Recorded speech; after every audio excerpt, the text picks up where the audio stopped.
তরমুজের খোসা দিয়ে এত সুন্দর একটি রেসিপি তৈরি করা যায় আমি কখনো ভাবতেই পারিনি। এই রেসিপিটা দিয়ে 1 প্লেট ভাত 1 নিমেষেই শেষ হয়ে যাবে, এতটা টেস্টি খাবার।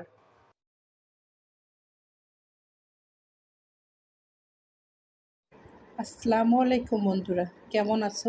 আলহামদুলিল্লাহ আমি ভালো আছি। তোমরা হয়তো আল্লাহ পাকের অশেষ রহমতে ভালো আছো। আমি আজকে তৈরি করেছি তরমুজের খোসা ভাজি রেসিপি। আমার এই তরমুজের খোসা ভাজি রেসিপিটা তোমাদের কাছে যদি ভালো লেগে থাকে তাহলে অবশ্যই কমেন্টের মাধ্যমে জানাবে। তরমুজের খোসা ভাজি রেসিপিটাতে আমি কি উপকরণ ব্যবহার করেছি দেখতে থাকো। আমার এই রেসিপিটা ফলো করলে তোমরাও এভাবে। ইফতারির জন্য যখন আমি এই তরমুজটা কাটছিলাম, কাটার পরপরই আমার মনে হচ্ছিল এটা দিয়ে আমি এর খোসা দিয়ে একটি আমি রেসিপি তৈরি করব। এরপরে আমি এই খোসাগুলো সুন্দর করে পরিষ্কার করে নিচ্ছি যে এটা দিয়ে আমি একটা ভাজি রেসিপি করব। এখানে আমি তরমুজের খোসাগুলো এভাবে কাটারের সাহায্যে কুচি কুচি করে কেটে নিয়েছি। সঙ্গে আমি একটি গাজর, 2টা আলু নিয়ে নিয়েছি।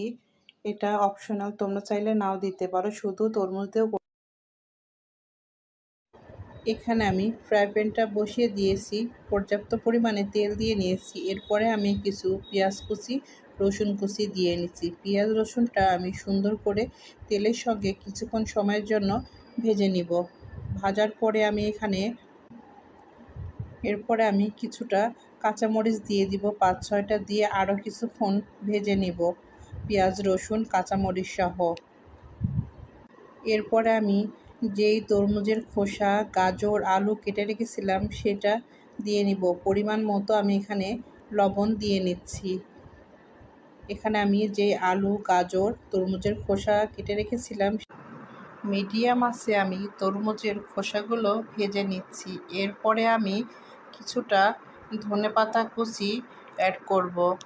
আমার এই রেসিপির সঙ্গে এতক্ষণ পর্যন্ত যারা চলে এসেছো, একটি লাইক দিতে ভুলে গিয়েছো, অবশ্যই একটি লাইক দিয়ে আমার ভিডিওর সঙ্গেই থাকবে।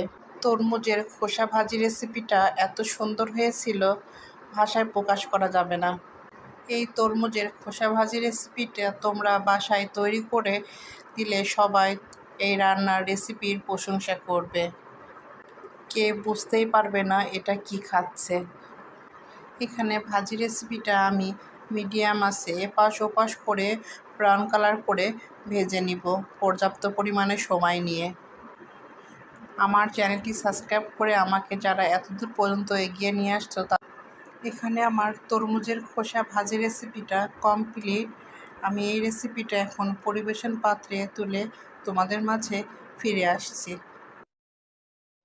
তরমুজের খোসা ভাজি রেসিপিটা এত সুন্দর হয়েছিল বলে বোঝানো যাবে না।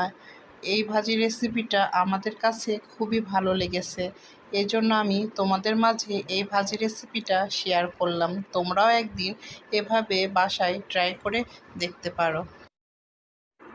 এখানে তরমুজের খোসা ভাজি রেসিপিটা কমপ্লিট, আমি পরিবেশন পাত্রে তুলে নিয়েছি। আমার এই ভাজি রেসিপির সঙ্গে এতক্ষণ পর্যন্ত যারা আছো তোমাদেরকে অসংখ্য অসংখ্য ধন্যবাদ। অনেক ভালোবাসা রইল তোমাদের জন্য। আল্লাহ হাফেজ। আসসালামু আলাইকুম।